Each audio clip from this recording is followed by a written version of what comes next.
Chapter number 10 continue करने जा रहे हैं। लास्ट टाइम हम लोगों ने हुक्स लॉ को स्टडी किया था कि हुक्स लॉ क्या कहता है, ठीक है। Stress is directly proportional to strain within elastic limit. अब आपसे कहा जा रहा है कि एक हेलिकल स्प्रिंग है, स्प्रिंग देखा है, स्प्रिंग जो उसको फोर्स लगाएं तो एक्सटेंड करते हैं, ठीक है। उस पर अगर हम हुक्स लॉ अप्लाई करें, देखें एक ब्लॉक लिया जाता है, उसको एक स्प्रिंग के साथ वर्टिकली अटैच कर दिया जाता है, सस्पेंड कर दिया जाता है, ठीक है। और जैसे जैसे मैं ब्लॉक लगाऊंगा उस पर तो क्या होगा, एक्सटेंड करेगी उसकी स्प्रिंग डाउनवर्ड्स, ठीक है। तो अब क्या हुआ कि इस पर दो फोर्सेस लगाई जा रही हैं बेटा, एक ब्लॉक की अपनी फोर्स है, ठीक है, और एक कौन सी है, फोर्स ऑफ ग्रेविटी है, ठीक है। और जैसे जैसे फोर्स जो है वो इंक्रीज होती चली जाएगी और स्प्रिंग क्या होता चला जाएगा, एक्सटेंड होता चला जाएगा, ठीक है। तो यही कहता है ना बेसिकली हुक्स लॉ कि tension is directly proportional to the strength, मतलब जितनी ज़्यादा स्ट्रेंथ प्रोड्यूस होगी जितना ज़्यादा हम उस पर क्या लगाएंगे, स्ट्रेस लगाएंगे, टेंशन लगाएंगे, फोर्स लगाएंगे, ठीक है। तो उतनी ही ज़्यादा आपकी स्प्रिंग क्या होगी, एक्सटेंड होती चली जाएगी। एक और ब्लॉक रख दूंगा और नीचे चली जाएगी, है ना, वर्टिकली अगर मैं उसे हैंग करूँ स्प्रिंग के साथ, एक और ब्लॉक रखूंगा, जैसे जैसे ब्लॉक बढ़ाता चला जाऊंगा आपकी स्प्रिंग क्या होती चली जाएगी, एक्सटेंड होगी। इसी तरह से हुक्स लॉ कैसे वेरीफाई हो गया, उसने भी तो यही कहा था कि जैसे जैसे फोर्स लगाई जाएगी आपकी जो इलास्टिसिटी है, इलास्टिक लिमिट में रहते हुए वो बॉडी जो है वो उतनी ज़्यादा लेंथ अपनी क्या करती चली जाएगी, बढ़ाती चली जाएगी। यानी force stress is directly proportional to strain. Strain क्या होती है बता चुका हूँ, स्ट्रेन वो होती है जो स्ट्रेस की वजह से किसी भी चीज़ की लेंथ में चेंज आ जाए, वॉल्यूम में या शेप में किसी भी चीज़ में चेंज आ जाए, वो चेंज क्या कहलाती है, स्ट्रेन कहलाती है, ठीक है। अच्छा, अब इसको ज़रा लिखना शुरू कीजिए। Let a helical spring is suspended vertically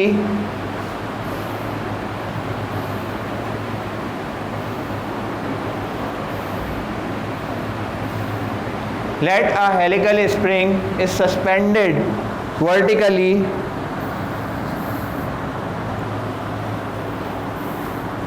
by a fixed support, by a fixed support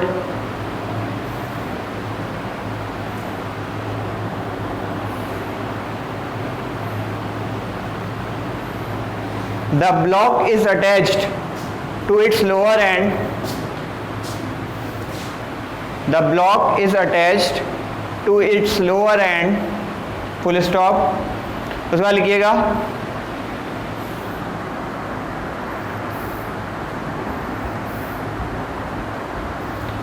there are two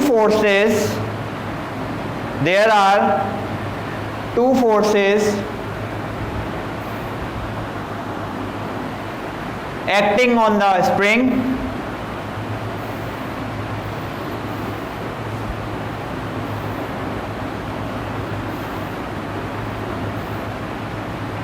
acting on the spring.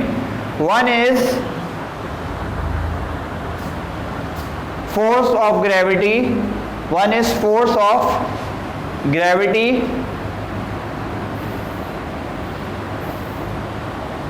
and the other is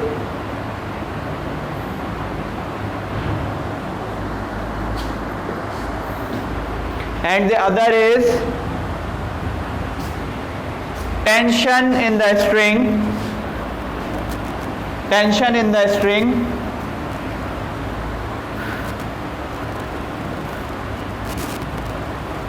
due to block की वजह से जो टेंशन प्रोड्यूस हो गई है, ठीक है।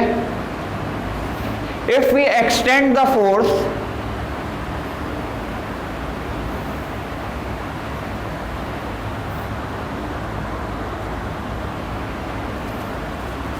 the length will also increase, the length of the spring will also increase,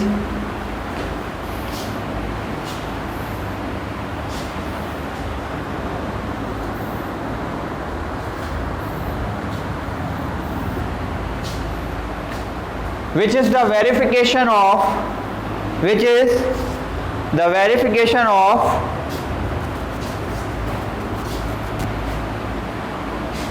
Hooke's law.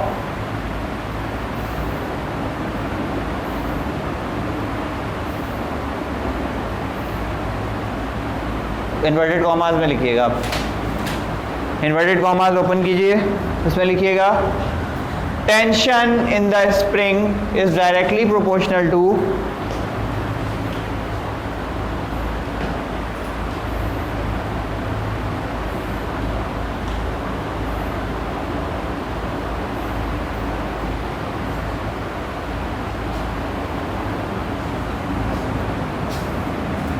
is directly proportional to strength.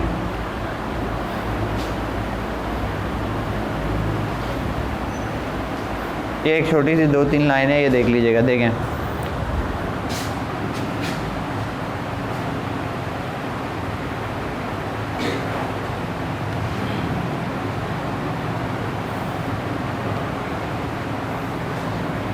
F is directly proportional to x, मतलब जैसे जैसे उसकी लेंथ बढ़ रही है फोर्स क्या हो रही है, बढ़ रही है, सही है। ये जब साइन हटता है तो क्या आता है, एक कांस्टेंट आता है। माइनस इसलिए आ रहा है क्योंकि ये नेगेटिव साइन, क्योंकि ऑपोजिट डायरेक्शन में क्या कर रहा है, जा रहा है। तो जो फोर्सेस हैं वो एक दूसरे के क्या हैं, ऑपोजिट हैं। दैट्स व्हाई कौन सा साइन आ जाता है, माइनस का।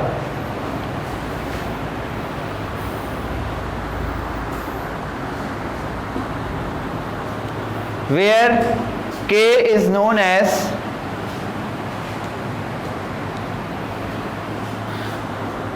where K is known as spring constant, K को क्या कहते हैं, स्प्रिंग कांस्टेंट।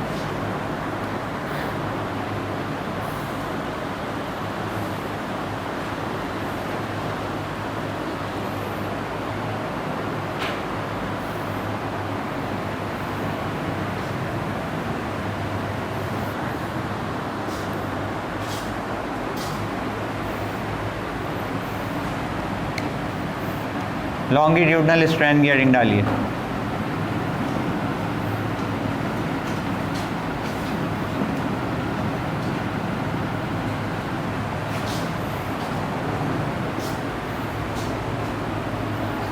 अलग टॉपिक है ये, longitudinal strand.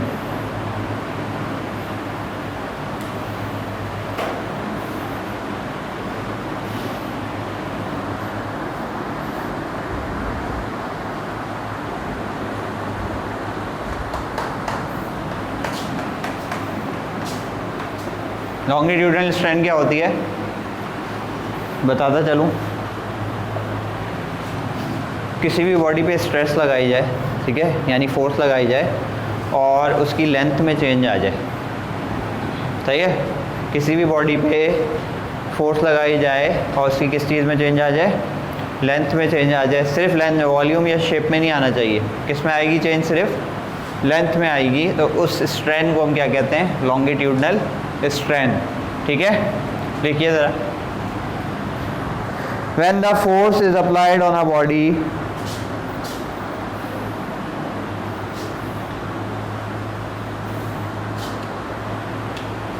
when the force is applied on a body it changes the length of a body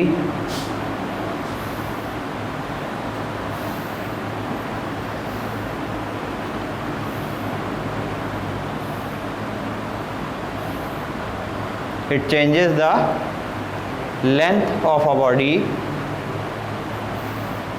Such a change is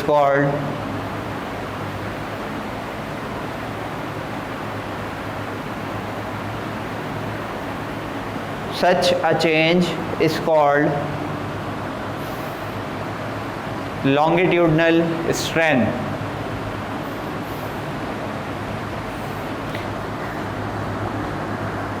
इसका formula लिखिए, देखिए इस तरह से होता है। Longitudinal strain is equal to change in length upon original length, delta l over l, यानी change in length upon original length. ये चेंज का साइन होता है ना डेल्टा का, सही है।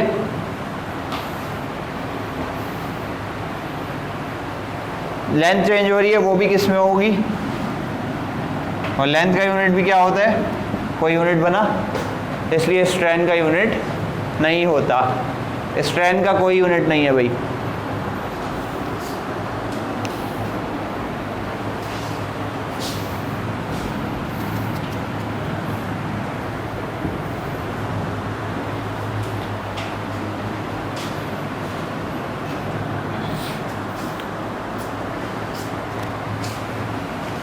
यंग्स मॉड्यूलस की हेडिंग डालिए।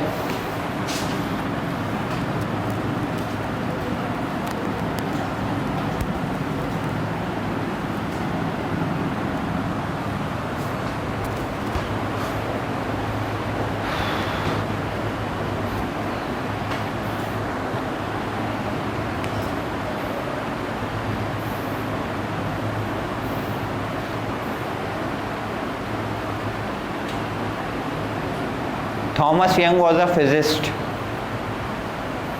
ये छोटा वाला यंग नहीं है, ये वो वाला यंग है जो कि उनका नाम है,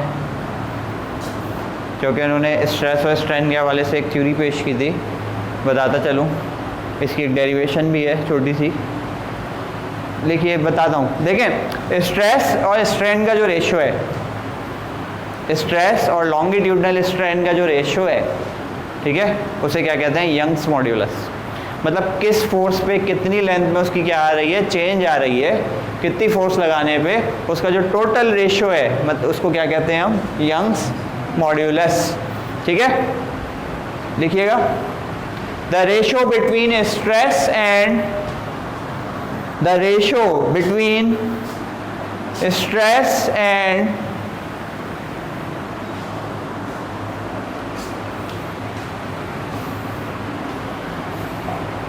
longitudinal strain,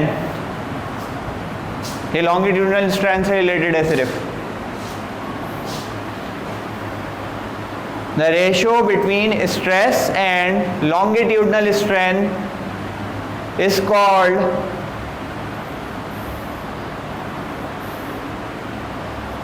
Young's modulus, is called Young's modulus, full stop. It is denoted by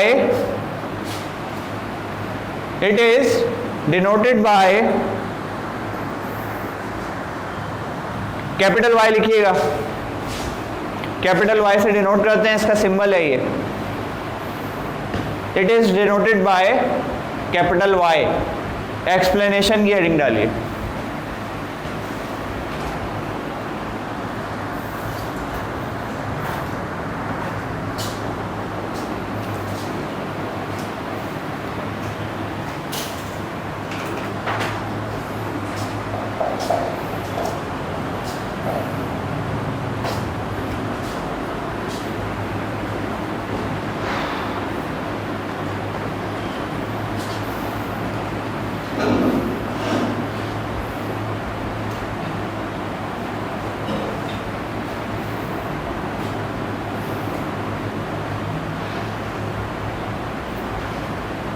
explain करें इसे अब ज़रा सा।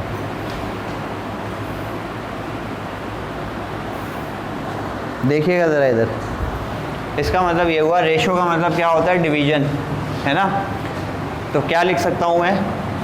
y is equals to stress upon longitudinal strain.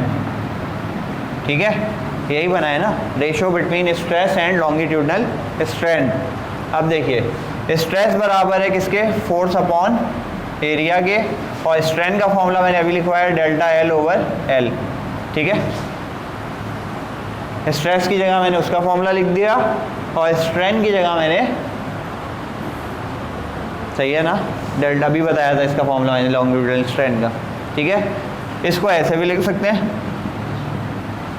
F upon A divided by delta L over L, ऐसे भी लिख सकते हैं ना। सही है, कोई प्रॉब्लम? अपॉन का मतलब यही होता है ना, डिवाइडेड बाय। सही है, डिवाइड को जब मल्टीप्लाई में चेंज करते हैं तो क्या होता है? रेसिप्रोकल हो जाते हैं, L ओवर डेल्टा L। सही है, ठीक है। अब इनको ज़रा मिला के लिख दीजिए, y is equals to FL over A delta L। ये यंग्स मॉड्यूलस का आपको क्या बन गया? फॉर्मूला बन गया।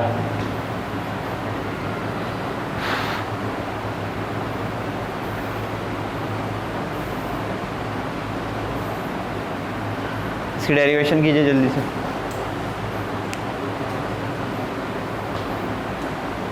ये लिख लो, हाँ ऐसे ही लिख लो, सही है। अच्छा, इट्स एसआई यूनिट इज, कौन बताएगा? एरिया का क्या होता है? M square. एरिया का यूनिट क्या है? M square. और फोर्स का क्या है? न्यूटन। n/m square.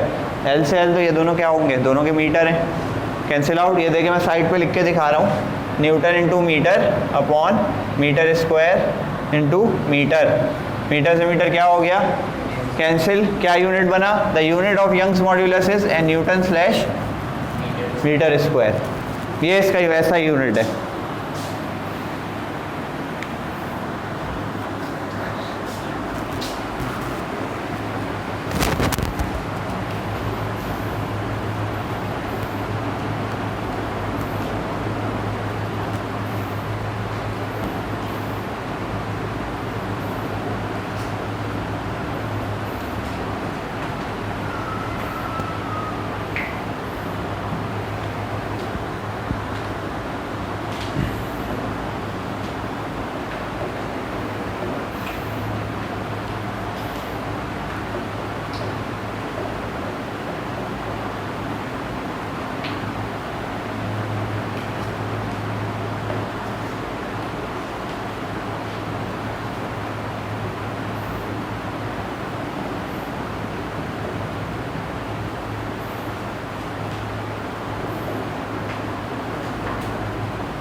चलो, kinetic molecular theory of gases. दो तीन पॉइंट इसके आ सकते हैं, ये लिख लीजिए, पूछे जा सकते हैं, ठीक है।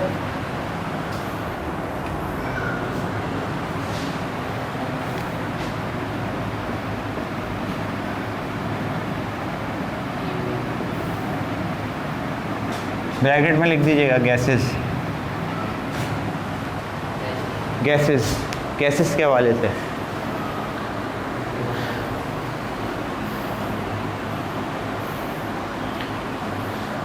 सबसे पहला पॉइंट तो हम वही लिख देंगे कि भाई गैसेस किससे कंपोज होकर बनती हैं? स्मॉल लिटिल मॉलिक्यूल्स, ठीक है। जब बहुत सारे मॉलिक्यूल्स मिल जाते हैं तो क्या बना देते हैं? गैसेस बना देते हैं, ठीक है।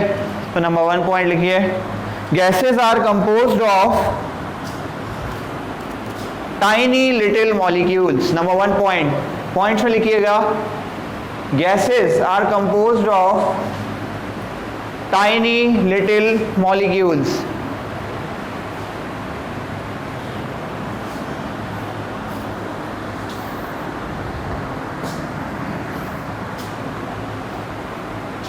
Number 2,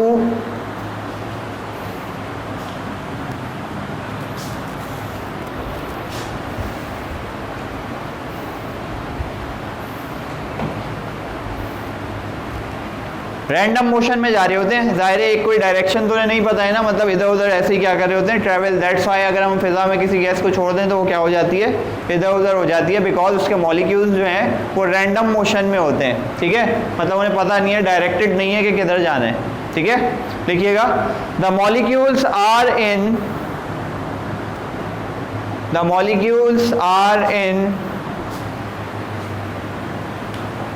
random motion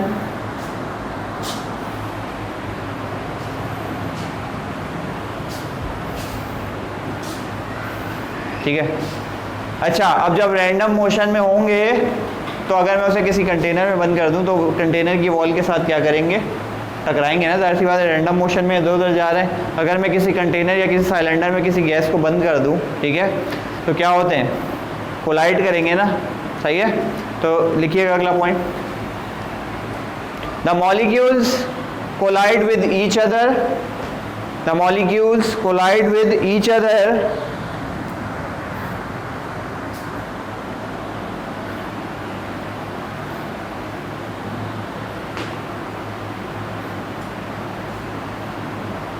as well as with the wall of container, as well as with the wall of container,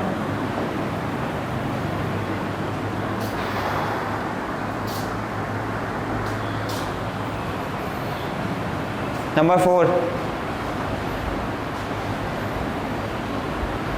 जैसे जैसे टेम्परेचर बढ़ेगा इन मॉलिक्यूल गैसेस की जो काइनेटिक एनर्जी है वो क्या होती चली जाएगी, ज़्यादा हीटअप होती चली जाएगी, काइनेटिक एनर्जी उनकी क्या होगी, बढ़ती चली जाएगी। ठीक है, यानी टेम्परेचर के साथ साथ इसकी काइनेटिक एनर्जी क्या होती है, बढ़ जाती है ना, मतलब। ठीक है, देखिए the average kinetic energy of the molecules increases with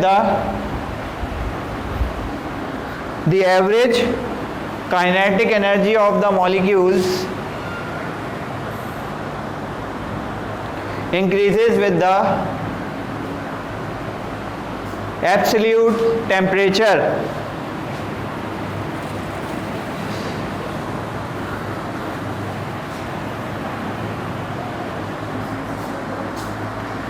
increases with the absolute temperature। 0 से शुरू हो जो 0 से शुरू हो।